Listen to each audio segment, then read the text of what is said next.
am revenit pe platou și, cum v-am promis, o să vorbim despre un subiect care poate fi trist pentru unii, pentru că s-au întors din concediu și nu mai au timp de concediu pentru că sunt la biroul nostru respectiv, dar unii au ales bine să nu plec în vara și să păstrez timpul pentru septembrie, să plec acum în concediu. Așa că o să vorbim concă despre cele mai bune destinații și cele mai bune variante de vacanță, de concediu, acum, în timpul septembrie. Și bună dimineața, Anca, bine ai venit la Matin 7. Mulțumesc pentru invitație. Astăzi zic că sunt oameni deștepți. Știi că eu le consider ca deștepți când tu ți iei concediu în iunie sau în iulie sau și chiar în august și vezi că acum tu stai la muncă și toată lumea se întoarce obosit și trist după concediu și tu ai rezistat toată vara, ai văzut că toată lumea a plecat, dar în septembrie, când toată lumea s-a întors, tu pleci. Și toată lumea se supără pe tine la birou pentru că tu mai ai timp să pleci.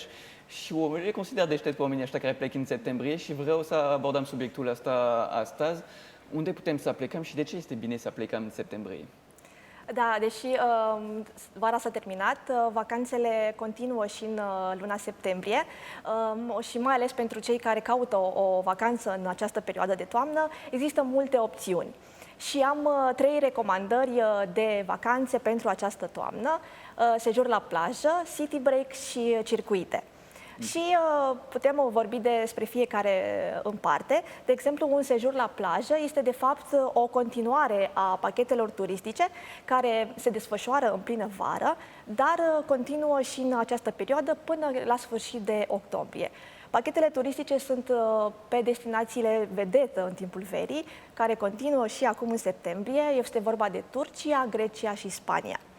Și nu încep întâmplător cu Turcia, pentru că este destinația preferată a turiștilor români. Da, nu este Grecia, că mi se pare că toată lumea pleacă în Grecia, că e mai ușor, poți să ajungi cu mașina acolo.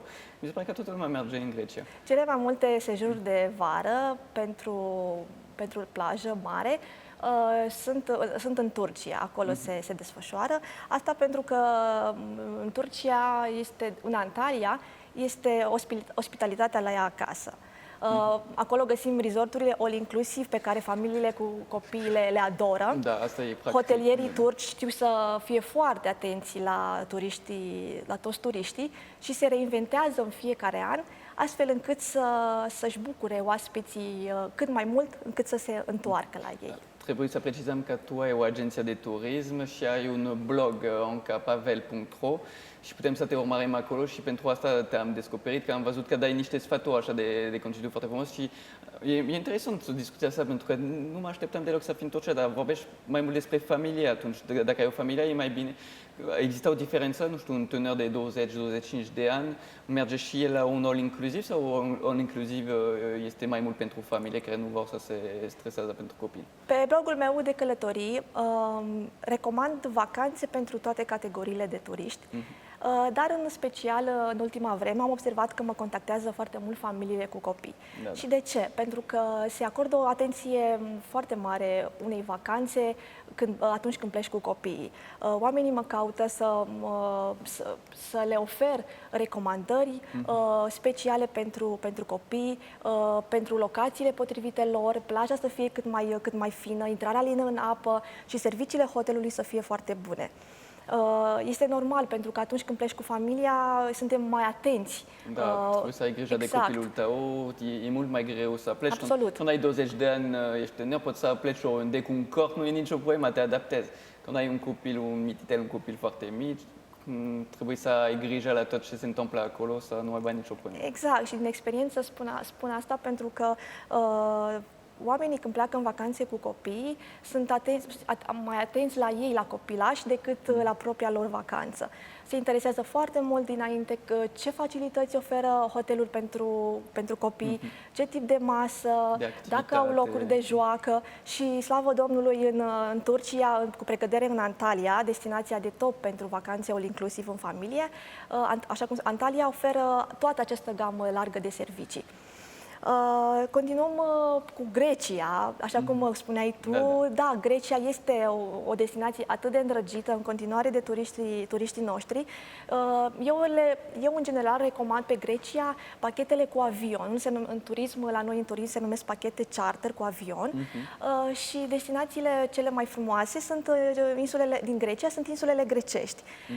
Și iarăși aceste insule grecești sunt împărțite pe categorii. Eu încerc de fiecare dată să scriu despre fiecare insulă grecească pe categorii. O insulă are o specifică, exact. Deci o insulă e mai mult pentru tânări care vor să meargă la petrecere, o altă insulă e mai mult pentru familie, mai liniștită. Exact. De exemplu, pentru familiile cu copii, eu recomand de fiecare dată Creta, pentru că acolo găsim o plaje foarte multe cu nisip fin, cu intrarea lină în apă, despre care spuneam că o găsim și în Antalya.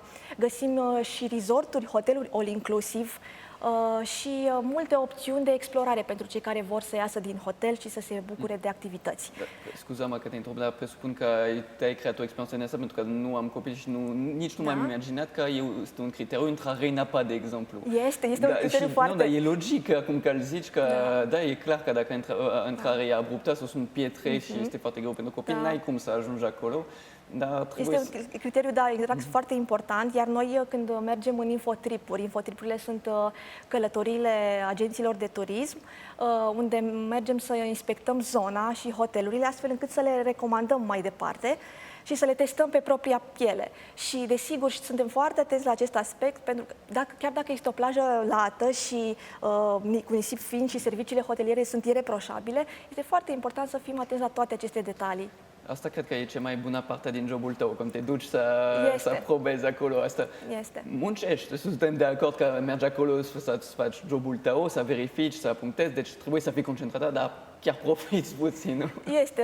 Sunt aceste deplasări cu jobul, sunt o combinație frumoasă între experiența turistică locală și partea profesională pe care eu o adun acolo și, bineînțeles, o relaxare în același timp. Încerc să fiu și om de turism la fața locului, încerc să fiu și turistul meu și încerc să mă și bucur de locație. Deci trebuie să ne adaptăm în funcție de locație, pentru că eu zic când mă țin și eu nu prea călătoresc și sunt oamenii care zic... De ce nu? De ce nu călătorești? Că mă simt bine unde sunt, știi? Am ajuns în România, consider că este mult de vizitat în România și îmi place când stau la mine acasă, când stau cu prieteni, cu colegi. Nu știu, asta nu e în firul meu să călătoresc. Cred că ar trebui să încerci, pentru că odată ce încerci și simți gustul... Nu, dar am încercat, dar asta e uite, de exemplu, pot să zic că am fost odată la Roma și mi s-a părut dezamăgitor. Și îți explic imediat de ce, pentru că am văzut atât de multe filme, poze cu Roma, că nu mi s-a părut nimic impresionant. Adică ajungi la Coliseu, chiar dacă îl vezi în real și l-ai văzut deja de sute de mii de ori în viața ta, chiar dacă în fața asta sunt convins că 99% de oameni nu sunt de acord cu mine și pot să înțeleg asta fără nicio problemă, dar asta e felul meu, că călătorie nu este un criteriu, dar pentru alții care ador partea de călătorie, e o adevărată căutare, deci trebuie să te interesezi la absolut toate detaliile. Asta e partea complicată, că trebuie să analizezi unde mergi, dacă este potrivit pentru tine și, practic, tu faci asta pentru noi. Asta e ideea. Exact, deși accesul online este facil pentru a afla destinații, pentru a verifica hoteluri, este foarte important să se potrivească stilului tău de călător, de turist. Și de aia suntem noi, oamenii de turism și cei care oferim recomandări, astfel încât să potrivim serviciile. Chiar dacă sunt servicii foarte bune, un hotel foarte bun, o destinație impresionantă, unde poți explora și te poți bucura îndeaproape, este important să le potrivim. Că poate un turist vrea să se relaxeze, altul vrea să facă cât mai multe excursii la fața locului. Altul poate vrea să meargă într-un circuit, în pelerinaj, despre care vorbim imediat. Mergem mai departe la a doua categorie de vacanțe de toamnă pe care eu am spus că recomand. Este vorba de vacanțele city break, așa cum spuneai tu despre Roma. Un city break înseamnă o escapadă de câteva zile, în special în weekenduri, 2-3 zile la oricare din orașele importante ale Europei și nu numai. Nu numai. Da, unde poți să Exact. pleci în timp de 3 zile, Exact. se numește un Stiba. Pentru că, slavă Domnului, companiile aeriene au scos atâtea rute și peste tot în Europa, unde putem călători scurt, în Europa cel mai ușor, încât într-o oră, jumătate, 2 ore ești la destinație. Mergem mai departe pe a treia categorie de vacanțe. Da, înainte de a merge mai Da. departe, pentru că ți-am anunțat de la început, Da. o să mai vorbim despre asta la bucătărie, pentru că am pe foc orez cu lapte Am înțeles, acum super. și trebuie să nu se arde, așa că o să revenim peste 2-3 minute, ne instalăm acolo, terminăm rețeta noastră și o să aflăm despre, știi, în fiecare film, în fiecare serial, trebuie să fie un suspens la un moment dat. Deci tu ai anunțat o treia categorie, dar trebuie să păstrăm un suspens. Absolut. Și să luăm 3 minute de pauză înainte de a vorbi despre ce este vorba. Rămâneți cu noi și revenim peste 3 minute.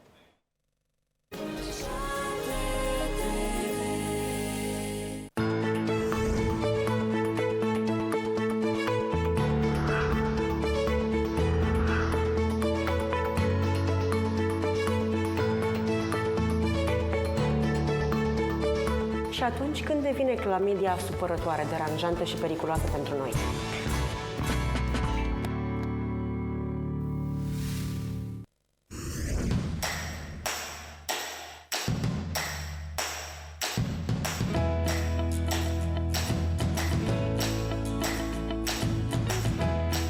Este cel puțin interesant să vorbești cu un medic neurolog despre iubire și chimia în iubire.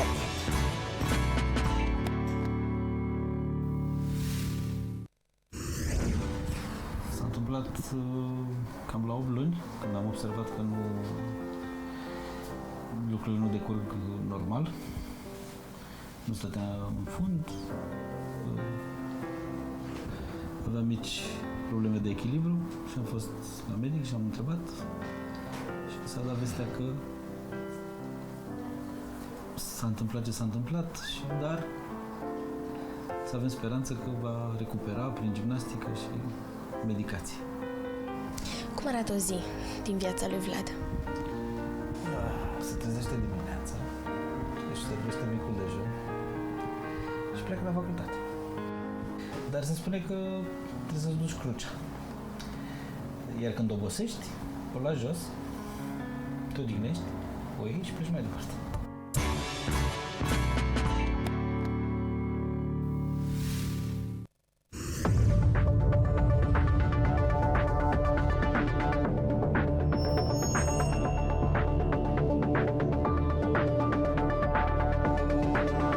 Împreună aveți și 2 băieți frumoși, sănătoși, însă sunt curioasă cum ați ajuns aici, cum v-ați cunoscut?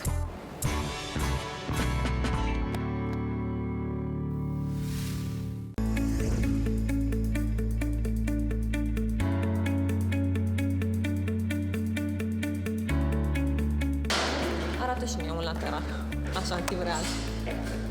Măcar arătam bine. Deci organizare și planificare, asta înțelegi tu prin termenul de SMART. Da.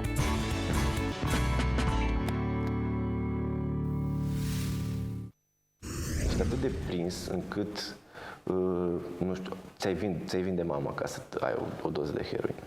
Deci ești atât de prins și e atât de puternică dependența de heroină, încât nu ai scrupule. Nu pentru că ești animal sau pentru că ești un om, ultimul om. Pur și simplu pentru că nu vezi nicio ieșire din chestia asta.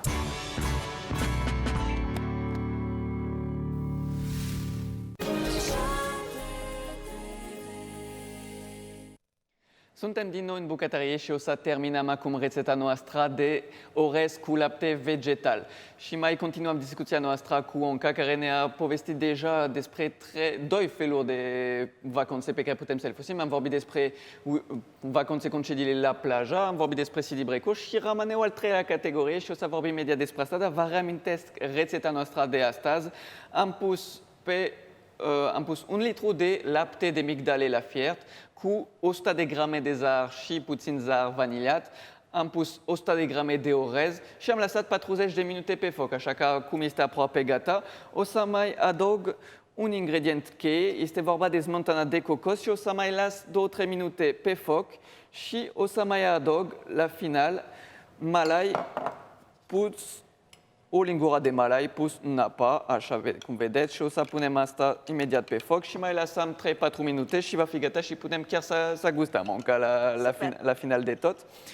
Deci am păstrat suspensul cu al treilea categorie de concediu pe care le putem să le luăm în septembrie. Despre ce este vorba? Vorbim de circuite. Circuitele sunt a treia recomandare. Așa cum spuneam mai devreme, cele 3 recomandări, sejur la plajă, city break și circuite. Când vorbim de circuite, sunt mai multe feluri și tot în funcție de tipologia turistului le clasificăm. De exemplu, circuite culturale, circuite de explorare și circuite chiar culinare, că suntem la gătit. Da.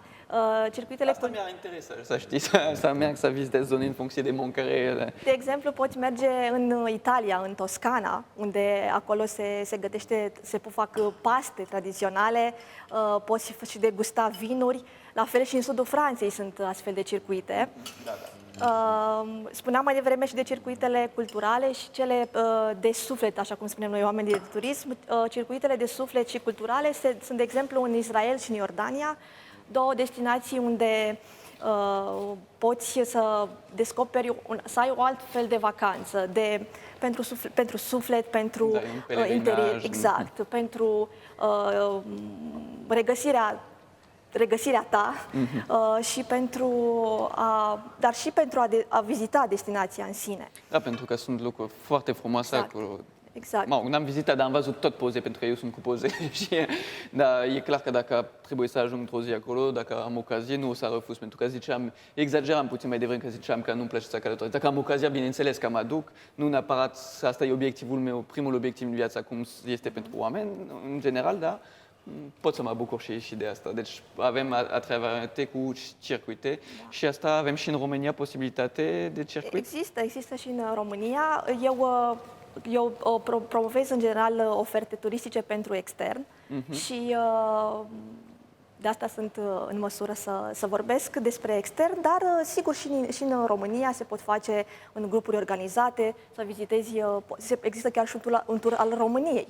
Depinde de fiecare. Dar vreau să mai povestim ceva referitor la circuitele culturale și pelerinaje. Mie mi-a plăcut foarte mult Iordania. A fost o experiență memorabilă acolo. Merită vizitată Iordania și și o recomand nu doar celor care vor să meargă într-un pelerinaj, ci să viziteze destinația în sine ca orice experiență de călătorie.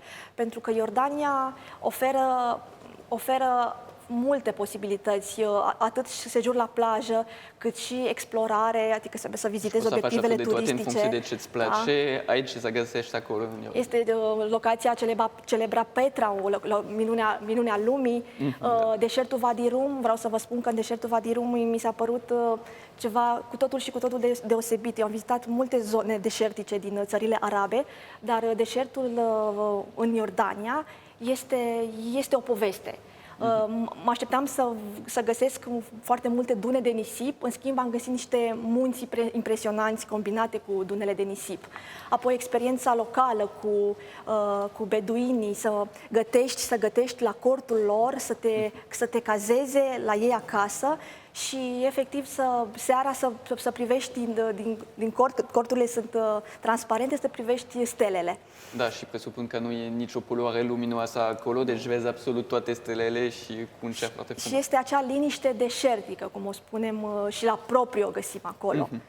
Iar rețetele lor locale, tradiționale, sunt cu totul deosebite și merită să le deguști acolo cu ei la local, nici nu doar în restaurante și hoteluri. Deci asta este sfatul tău personal, pentru că voiam să ajung pe partea asta. N-ai dat sfaturi profesionale pentru că este domeniul tău, lucrezi de 13 ani în domeniul de turism, dar presupun că dacă lucrezi în domeniul de turism de 13 ani, era cumva o pasiune.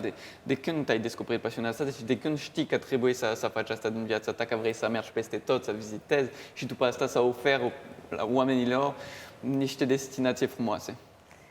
Cred că știam asta dintotdeauna, de când eram copil, pentru că îmi plăcea să călătoresc de foarte, foarte mică. Plecam în acele tabere școlare și îmi plăcea foarte mult să vizitez, să mă bucur de locații și să interacționez cu oamenii.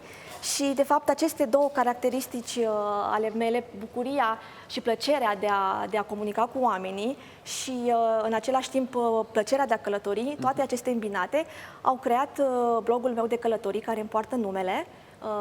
Pot să... Da, sigur, o să-l afișăm și că avem o bortiera, o să-l afișăm acolo, deci poți să Se numește ancapavel.ro.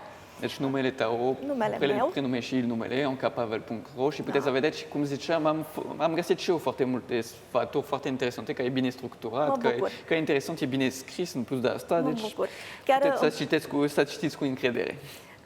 Mă bucur și îmi petrec foarte mult timp pe blog, odată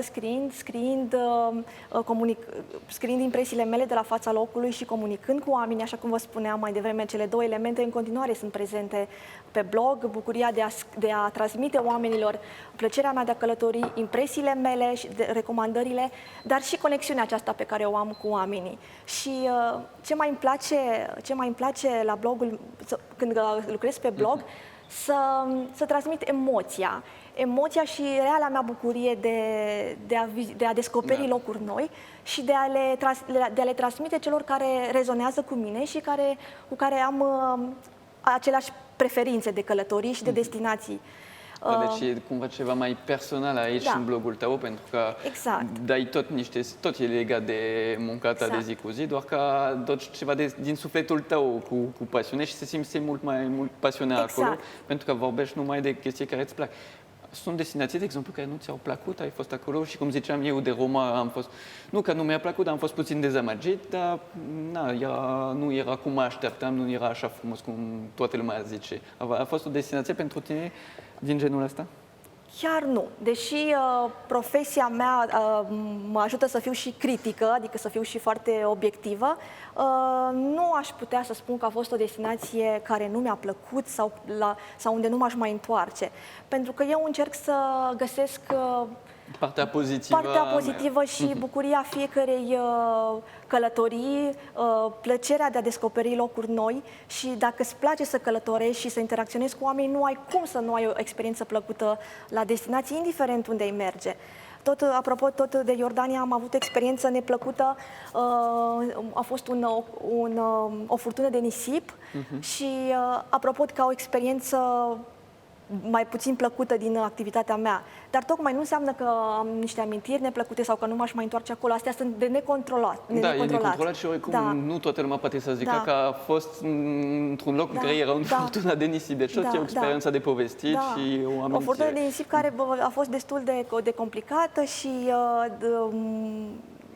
interesant. Acesta este să zic, un risc când te afli într-o destinație deșertică sau exact cu un anumit specific. Dar nu despre asta vreau să spun, ci de faptul că a fost ceva poate mai puțin neplăcut, dar totuși am reușit să depășesc momentul și să am amintiri foarte frumoase de acolo. Super, mă bucur foarte mult atunci. Vedeți că aici am terminat rețeta noastră de orez cu lapte vegetal.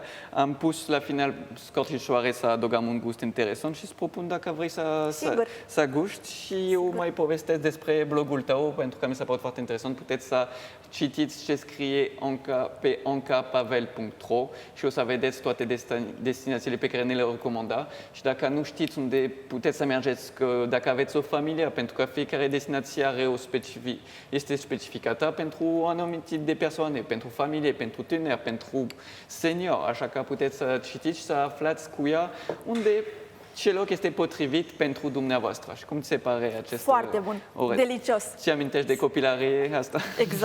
Exact.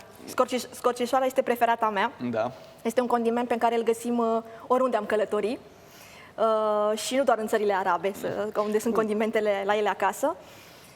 Chiar și în Franța. Da, în Franța folosim foarte mult sunt foarte multe. Și tu ești în măsură să spui mai multe despre asta. Am făcut o compotă de mere, dar nu exact cum este în România săptămâna trecută și am pus și scorțișoare și toată echipa e nebunit după asta, deci trebuie neapărat să mai fac.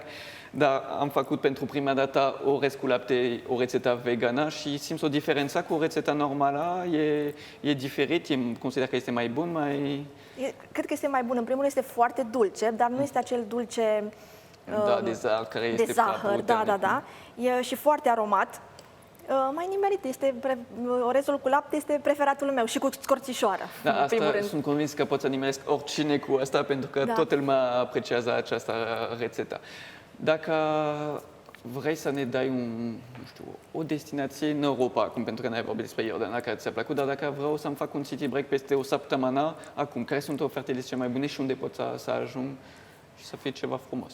Referitor la oferte și la tarife reduse, cele mai bune ar fi, cele mai semnificative ca reduceri, sunt cele tot la plajă, un sejur la plajă, pentru că acolo sunt ofertele de tip last minute, rezervările de ultim moment, unde reducerile sunt semnificative de până la 40% față de tariful standard din timpul verii. Adică trebuie doar să fii pregătit să pleci. Deci, practic, facem bagajul și ne uităm pe internet și când vedem oferta, dăm un click și plecăm Exact, imediat. și să ai pașaport pregătit dacă vrei să pleci în Turcia. În rest, pentru Grecia și Spania, despre care vorbeam mai devreme, este ok. Da, este în regulă doar cu buletinul. Și oferta, deci chiar ieri i-am trimis unui turist o ofertă foarte bună la un hotel premium de lux din Bodrum. Bodrum este o altă frumoasă destinație turcească de pe coasta Mării Egee și la un tarif în timpul verii de 900 de euro de persoană, ieri costa 620 de euro cu plecare pe 13 septembrie. Și pentru o săptămână Pentru o săptămână. în loc all-inclusiv All inclusiv, aceste pachete sejururi pe care noi Da. oamenii de turist le denumim, includ 7 nopți cazare la destinație, bilet de avion în regim charter, adică zbor direct, fără escală, transferuri asigurate de la aeroport la hotel, asistență turistică în limba română și asigurări medicale și stornă. Deci cu 30% de reducere Da. și vremea tot este frumoasă, adică aveam aceeași vreme cu un preț mult mai bun. Așa că asta ziceam, că oamenii care nu au plecat în concediu până acum și plec în septembrie sunt oamenii deștepți. Din punctul meu de vedere, luna septembrie este cea mai frumoasă perioadă dacă vrei să pleci în oriunde, orice sejur, fie la plajă, fie în Europa, fie într-un circuit. Asta pentru că vremea este în continuare prielnică și mai plăcută, temperaturile sunt blânde, nu mai sunt atât de toride. Apa mării, oriunde ai merge în aceste destinații, Turcia, Grecia, Spania, este bună de baie.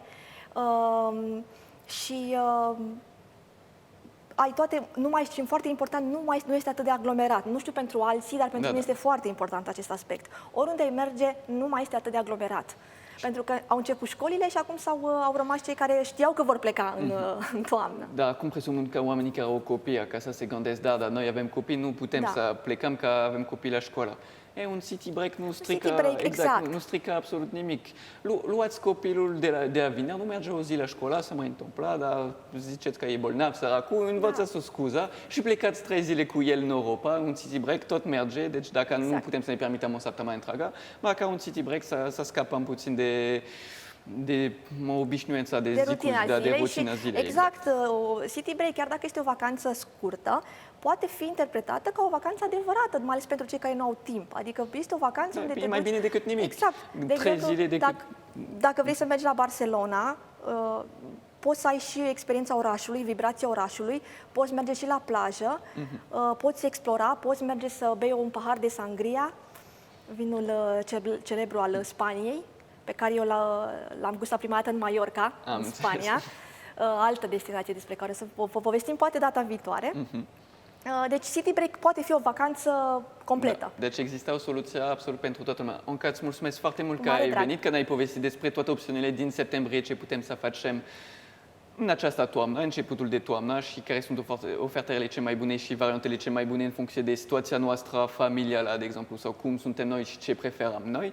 Și te propun să mai revin tu dată să ne povestești despre vacanțe de iarnă, de exemplu. Sigur, cu mare drag. Chiar ne pregătim în această perioadă pentru vacanțele de iarnă, pentru revelioane și pentru early booking, adică înscrieri timpurii pentru vara 2020. Deci ne gândim deja la vara 2020. Absolut. Mulțumesc foarte mult, Anca.